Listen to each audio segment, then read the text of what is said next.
It's about the restoration of our republic. We want to educate, encourage, enable the power. We stand for integrity, honesty, self-reliance, self-defense, and most importantly, no compromise on our foundational principles. This is America's Voice Now. Find America's Voice Now on Facebook and at americasvoicenow.org. Here's Michael Evans.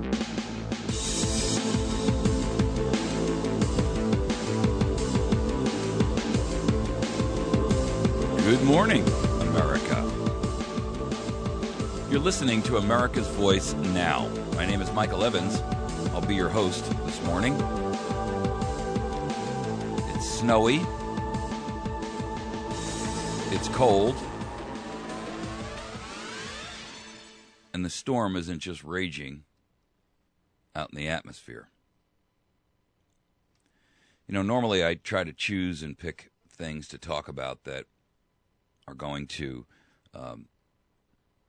shed light on what's happening in the news. And I'll introduce stories as we go.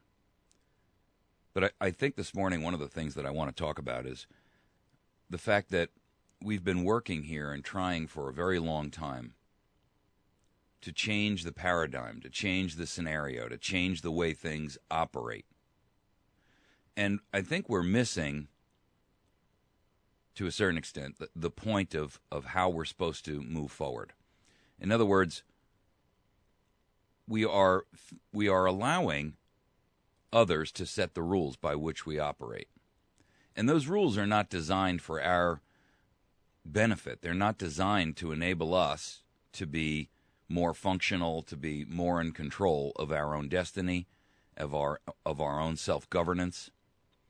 Those rules are designed by people who seek to extend and control and look forward to their own growth, their own power, their own improvement. And we see, you know, a lot of, well, I should say we're given a lot of information by a media that really truly doesn't represent our interests.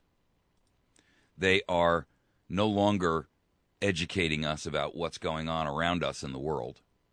They've now become, if you will, a propaganda arm for this administration. And it's not just limited to this administration, folks. This has been going on for a really long time. I mean, the government tells a story. They give it to the media. The media regurgitates it like vomit. But their ability to be independent journalists, to be focused on the truth, to go out there and dig a little deeper and make sure that what they're telling you is the truth, has been lost. There's very, very few left. You know, there's an article this morning about in the Free Beacon called "Dirty Pool," and I posted it up on our site. It's on our Facebook page, and I'll put it in the subject area here in this video. But this article clarifies exactly what I'm speaking about when I reference that the media has become this, you know, this sycophantic reiterator of what the government wants you to hear. They act more like a ministry of propaganda than they do investigative journalists who are independent and actually seeking to tell you the truth. In fact, a good many of them have actually been absorbed into the collective of this administration. Now, that happens in every administration. These people in power seek people who have influence to join their ranks, to utilize that influence to propel their message forward. And unfortunately, many of them, especially now, I mean, because the numbers are unprecedented in terms of how many journalists have joined this administration. I think it's 22 now. And they peddle stories hoping to be the next ex-journalist invited to join the administration and the inner circle. You see, when it comes to true investigative journalism, there aren't many left. And those that are quickly being marginalized. I put a story up this morning about Cheryl Atkinson. You know, she has been extraordinarily effective in the past. And she is one of the few that has come out and indicated that she's very unhappy about what's happening with the idea of the journalism or the lack thereof in journalism. And the truth is that when you look at where we are today in terms of the lessons that we get about what's happening around us, you have to realize that there aren't any more people truthfully giving us the inside story about where things are, what we're supposed to do, how we're supposed to look at what's happening around us. And yet the evidence is everywhere. The evidence surrounding us is really so obvious to anyone who's willing to truthfully look at it. And you know, there's a problem with humanity, folks. And that problem is real simple. People don't want to admit they're wrong. I mean, that's what it really comes down to. People don't want to admit they've made a mistake. And those people who were, you know, the loudest or the most vociferous or the most dedicated about their position in the support of this particular president, in the support of some of the things he's done, like the Obamacare project and many others that have come before. At this point, you know, they can't not stand and admit to themselves, much less to the people that are their circle of influence, who they worked hard to influence, but incorrectly, that they've been wrong. In other words, at this stage in the game, in order for them to go back and repudiate the ideas that they pushed forth to those people in their circle of influence, their family, their friends, the people that they work with, the people at church, when they supported President Obama, when they put that bumper sticker on the back of the car. Now, in order to recognize and acknowledge that they've made a mistake, that they were taken in, they cannot do it. They don't have the courage and the internal fortitude to say, you know what? I made a mistake, and I encouraged you to follow my lead and make a mistake with me. Because they don't want to lose credibility. Human beings, as a general rule, will not admit a mistake, especially when it's hurt someone else. And we're talking, folks, about a serious problem. I mean, when we look at this issue surrounding Obamacare, look, you have to admit, it's obvious to anyone that we are no longer talking here about anything that was intended to be what it was pretended to be, right? I mean, it's really quite simple. Obamacare was never designed to be a true free market system that would benefit everyone with health care. But that's what it was sold as. It is and will become the newest massive entitlement system that we have ever seen. The truth is, it's going to collapse under its own weight. And even when it does collapse, the mitigation solution that they're going to have to come up with for all the people that have signed on, and by the way, the numbers are staggering. Right now, it's 8-1 who are on Medicaid. 8-1. In other words, for everyone who's paying, 8 people are signing up who can't pay a penny. They don't have 2 nickels to rub together. They don't have the pot to pee in nor a window to throw it out of. And they're signing up in droves because for them it's something for nothing. But the people who are actually going to have to pay for this are not signing up. The youth is turning away in droves. They are rejecting this president, and they are rejecting the premise that they should capitulate and contribute to the benefit of the whole.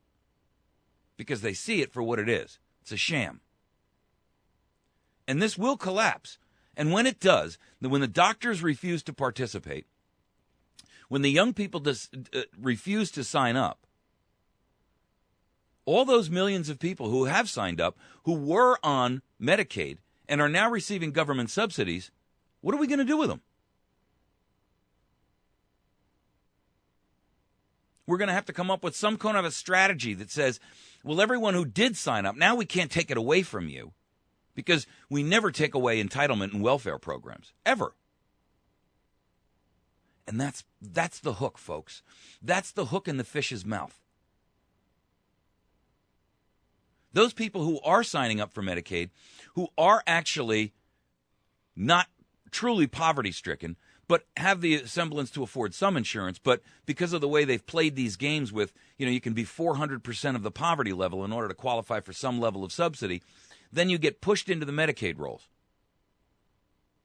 Do you realize that under the Medicaid rolls, that everything that you own, all the equity that you have in your home, if you own one, it's no longer yours. When you sign up for Medicaid, and I don't know why no one in the press is talking about this. They refuse to. And you can't tell me they don't know. You can't tell me that not one investigative journalist has sat down and done the homework on this. I'm not a trained journalist. I'm just a concerned American patriot who says there's something desperately wrong here. And I know this. So how can they not? When you sign up and they push you onto Medicaid because you fall underneath the threshold of income level, which is 400% of poverty, you will lose access to your own resources. Have you ever heard the phrase that, and you may have heard this over time, people who are going to go on to Medicaid rolls when they're elderly, as an example, they get their assets out of their name. They give them away to their kids, or they sell the house to their family to try to keep it from being taken by the government. You're no different. The truth is that when you sign up for Obamacare and you fall underneath the Medicaid roll, that subsidy you think you're getting is going to eviscerate any equity, any asset value, any resources that you have. When you go to sell your home 3, 5, 10, 20 years from now, someone from Medicaid is going to be standing there waiting to receive the check, the equity check that you thought you were going to walk away from or walk away with. There is no such thing, ladies and gentlemen, as a free lunch. And yet, this government is promoting free lunch to everyone. Free phones, free food, free welfare, free rent. These new dependents, the new health welfare enrollees, or I think we should start calling them the health fare. This is health fare. And they're going to have to stay on the government dole. There'll be new dependents, newly minted, completely and totally and utterly enslaved. There'll be new co-opted, willing slaves who will do whatever it takes to, quote, keep the plan they're on, as long as it's paid for by you.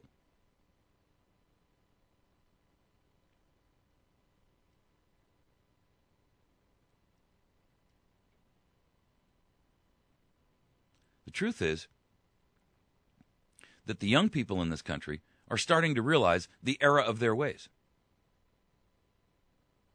And it's time that America stopped believing what we've been taught, what we've been told. We have been submerged beneath a deluge of propaganda and misrepresentation, untruth, lies. You're told that you only have respect if you're a good tax-paying citizen, if you do your part, if you sign up and do as you're told and participate in health care. Truth is, if you look at it from its real perspective, you've been told to do that at the point of a gun. The penalty, while minimized this year, should have alarm bells going off in your mind. Well, it's only $95. This year it's only $95. Next year it's 1.5% of your income. And it grows.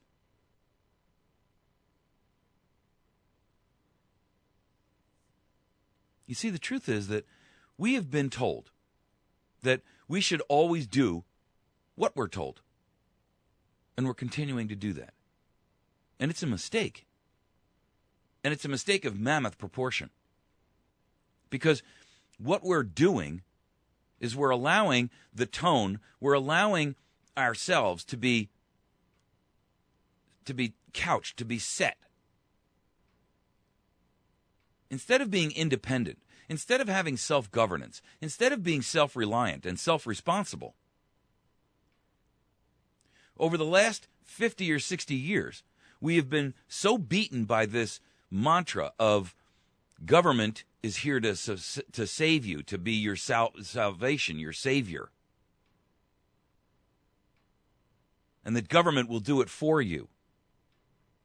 You know, human beings are naturally, to a certain extent, somewhat lazy. I mean, as a general rule, if given the opportunity to sit back and do nothing, is a significant percentage of the human race that will do exactly that, as long as someone else is going to wait on them hand and foot, irrespective of how self-reliant they've been in their lives before. These people who are on endless unemployment, they've become a slave to that unemployment check. They've actually altered their lifestyle to account for their new lower level of income.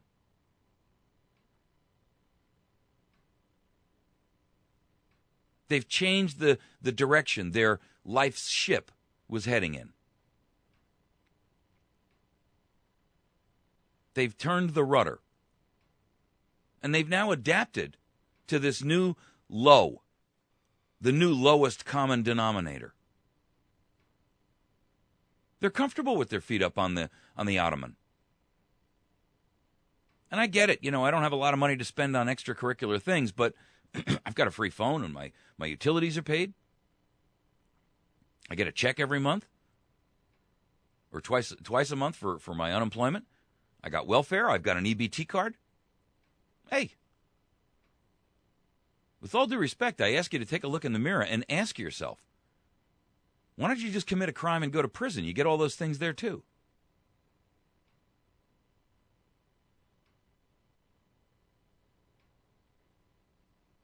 The truth is that what we've allowed to go down in our nation is really going to be the end game for us.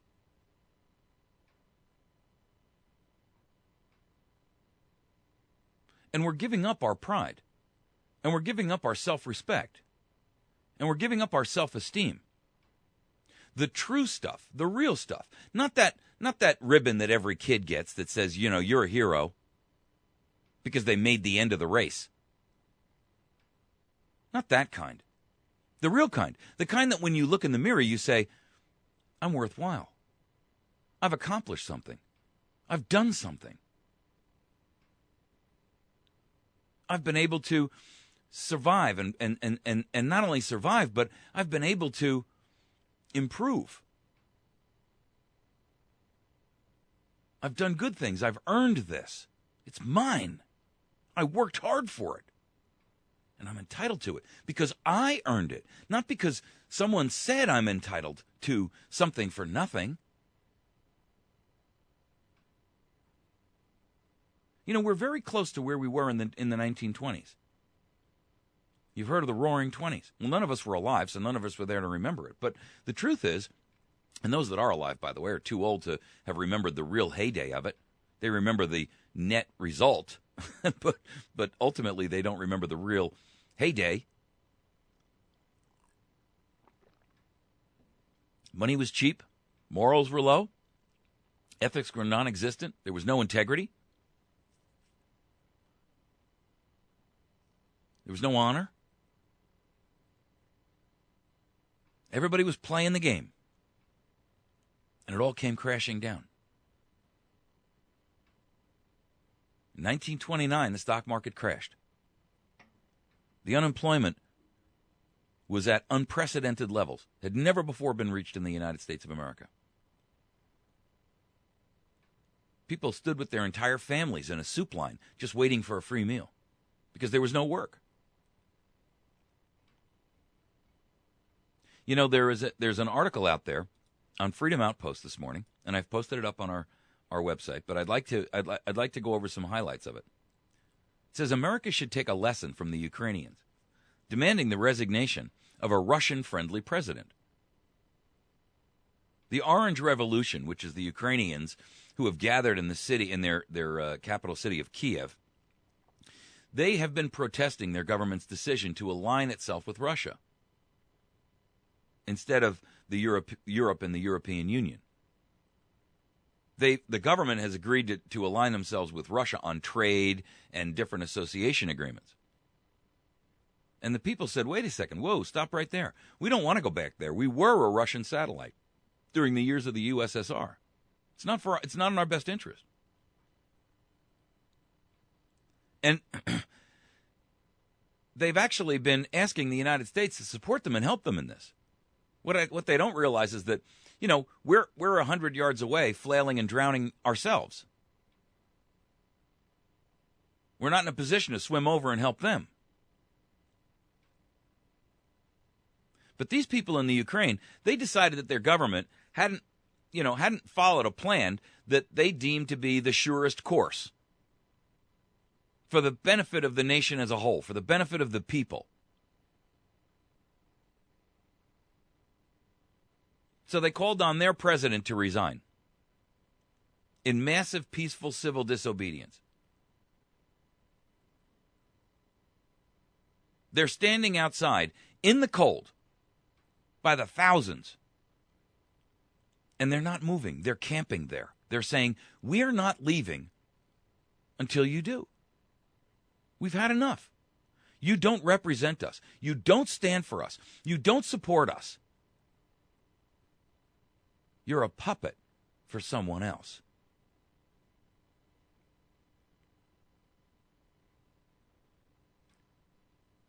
Their elections are rigged.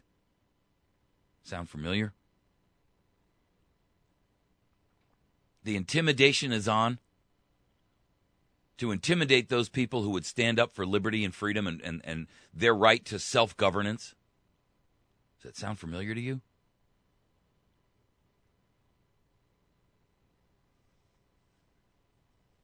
They were actually successful in getting their Supreme Court to order a revote or a complete renewed revote, I should say.